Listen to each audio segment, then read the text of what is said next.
Friends, ഇന്ന് ഞങ്ങളൊരു ചെറിയ വ്ളോഗുമായിട്ടാണ് വന്നിരിക്കുന്നത്. വേറൊന്നുമല്ല, ഒരു ചെറിയ യാത്ര നടത്തിയതാണ്. യാത്ര കൊല്ലത്തേക്കായിരുന്നു. വിഷുവിൻ്റെ തലേദിവസമായിരുന്നു ഞങ്ങൾ യാത്ര പോയത്. കൊല്ലം, മൺട്രോത്തുരുത്ത്, സാമ്പ്രാണിക്കൊടി, കൊല്ലം ബീച്ച് തുടങ്ങിയ സ്ഥലങ്ങളിലാണ് പോയത്. പഞ്ചമി ട്രാവൽസ് എന്ന് പറയുന്നൊരു വണ്ടിയിലാണ് പോയത്. ഞങ്ങൾ മാത്രമല്ല, കുറേ ആൾക്കാരുണ്ടായിരുന്നു. ഒരു 50-51 ആൾക്കാരുണ്ടായിരുന്നു ഞങ്ങളുടെ കൂടെ.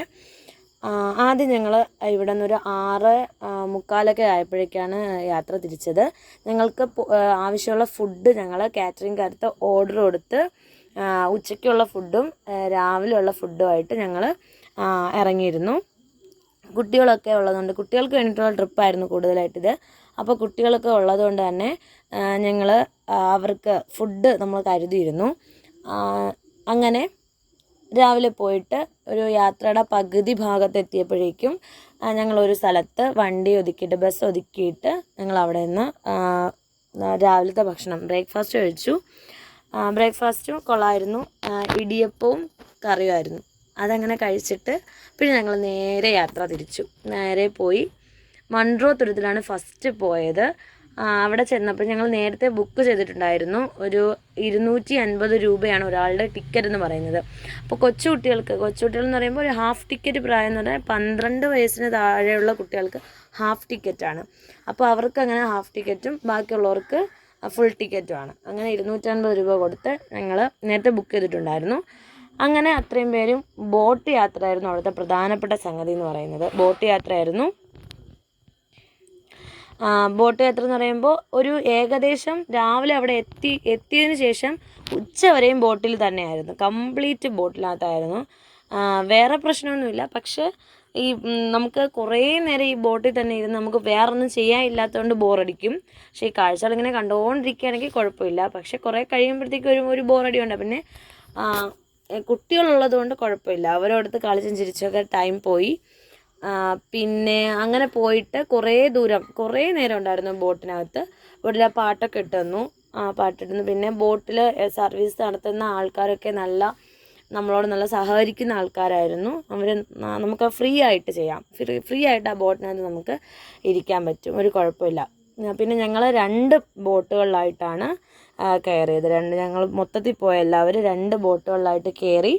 2 ബോട്ടുകളിൽ ആണ് സഞ്ചരിച്ച് പോയത്. അപ്പോൾ ഞങ്ങൾ കയറിയ ബോട്ടിനകത്ത് വളരെ കുറച്ച് പേരെ ഉണ്ടായിരുന്നുള്ളൂ. അതുകൊണ്ട് എങ്ങോട്ട് വേണമെങ്കിലും ഫ്രീ ആയിട്ട് അങ്ങോട്ടും ഇങ്ങോട്ടൊക്കെ പോകാം എന്നുള്ളതുണ്ടായിരുന്നു. അപ്പോൾ കുട്ടികൾക്കൊക്കെ ഇഷ്ടപ്പെട്ടു. കുറേ നേരം അവർ ഈ കാഴ്ച കണ്ടുകൊണ്ടിരുന്നു. അതിനുശേഷം പിന്നെ അതായത് നമ്മളിപ്പോൾ ചൂട് കാലാവസ്ഥ കൂടി ആയതുകൊണ്ട് തന്നെ ആ ഒരു യാത്ര കൂടുതൽ എൻജോയ്മെൻ്റാണ്. അത്ര ഒരു സന്തോഷം നൽകിയിരുന്നു. കാരണം ആ വെള്ളത്തിലൂടെയുള്ള യാത്രയിൽ അതിനകത്ത് ഇരിക്കുന്ന അത്രയും ടൈം, ആ ബോട്ടിനകത്ത് ഇരിക്കുന്ന അത്രയും ടൈമും വളരെ തണുപ്പുള്ള ഒരു ഇതായിട്ടാണ് ഫീൽ ചെയ്തത്. പുറത്തിറങ്ങിയ പിന്നെ ചൂടാണ് കേട്ടോ. അങ്ങനെ ഞങ്ങൾ നേരെ ആ മൺട്രോത്തുരുത്തിൽ അവിടെ ഒരു ചെറിയൊരു സ്ഥലത്ത് മാത്രമേ കാണാൻ പറ്റുള്ളൂ. അവിടെ ഇറങ്ങി നമുക്ക് നിൽക്കാൻ പറ്റും. മുട്ടിന് മേലെ, എൻ്റെയൊക്കെ ആണെങ്കിൽ മുട്ടിന് മേലെ വെള്ളം ഉണ്ടായിരുന്നു.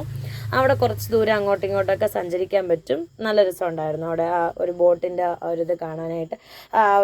കുറേ ബോട്ടുകൾ ഇങ്ങനെ വന്നിട്ട് നിരന്ന് നിൽക്കും. അപ്പോൾ അതിൻ്റെ ഇടയിൽ നമുക്ക് അങ്ങോട്ടും ഇങ്ങോട്ടൊക്കെ പോകാം. പിന്നെ വെള്ളം മോശമാണ് കേട്ടോ. അവിടുത്തെ വെള്ളം അത്രയ്ക്ക് അങ്ങോട്ട് പെർഫെക്റ്റ് അല്ല. കാരണം കുറച്ച് നമുക്ക് അടിഭാഗം കാണാൻ പറ്റത്തില്ല. ആ ഒരു മണി കറുത്ത കളറായിരുന്നു, ബ്ലാക്ക് കളറിലായിരുന്നു അതുണ്ടായിരുന്നത്. അത്ര ഇതായിരുന്നു തോന്നുന്നു. കണ്ടൽ ചെടികളാണ്, കംപ്ലീറ്റ് കണ്ടൽ ചെടികളാണ്. പിന്നെ ഓരോരുത്തർ അതിൻ്റെ മുകളിലൊക്കെ കയറുന്ന ഫോട്ടോ എടുക്കുന്നുണ്ടായിരുന്നു. ഞങ്ങൾ അവിടെ കയറിയിട്ട് ഫോട്ടോ എടുത്തിട്ടില്ല. അതിനുശേഷം ഞങ്ങൾ കുറേ നേരം കഴിഞ്ഞിട്ട് പിന്നെയും കുറേ നേരം ബോട്ടിൽ സഞ്ചരിച്ച് തിരിച്ച് ആ അഷ്ടമുടി കായൽ മുഴുവൻ കറങ്ങി കേട്ടോ. മൊത്തം കറങ്ങി. പിന്നെ ഞങ്ങൾ അവിടെ നിന്ന് ഒരു സ്ഥലം എന്ന് വെച്ചാൽ കണ്ടൽ മരങ്ങൾ നിൽക്കുന്ന ഒരു സ്ഥലമുണ്ട്. കണ്ടലാണെന്നാണ് എന്നാണ് വ്യക്തമാകുന്നത്. അപ്പോൾ അവിടെ അതിൻ്റെ ആ വേരുകളെന്ന് പറയുന്നത് രസമുള്ള കാര്യം എന്ന് വെച്ചാൽ ആ മരത്തിൻ്റെ വേരുകൾ നല്ല കട്ടിയുണ്ടായിരുന്നു. നല്ല കട്ടിയുള്ള വേരുകളാണ്. അപ്പോൾ അതിങ്ങനെ ഒടിച്ചാലൊന്നും ഒടിയില്ല. കണ്ടൽ ചെടിയാണെന്നാണ് തോന്നുന്നത്. എനിക്ക് അതിൻ്റെ പേര് അറിയത്തില്ല. കണ്ടൽ ചെടി ആണെന്നാണ് തോന്നുന്നത്. കാരണം വേരുകൾ. പിന്നെ മൺട്രോത്തുരുത്തി പോയപ്പോൾ അത് വേറൊരു രീതിയിലാണ് കണ്ടിട്ടുണ്ടായിരുന്നത്. അപ്പോൾ അതുകൊണ്ടാണ് സംശയം വന്നത്. അപ്പോൾ ആ മരത്തിൻ്റെ വേര് ഒടിക്കാനായിട്ട് പറ്റുന്നുണ്ടായിരുന്നില്ല. അപ്പോൾ അതിൻ്റെ മുകളിൽ എല്ലാവരും കയറി, കുട്ടികളൊക്കെ കയറിയവർക്ക് വലിയ എൻജോയ്മെൻറ്റാണ് ഉണ്ടായിരുന്നത്. എല്ലാവരും അതിൻ്റെ മുകളിൽ കയറി ഫോട്ടോസൊക്കെ എടുത്തു. എല്ലാവർക്കും വളരെ ഹാപ്പി ആയിരുന്നു. ഇതിൻ്റെ ബാക്കി അടുത്ത വീഡിയോയിൽ പറയുന്നതായിരിക്കും. So thank you.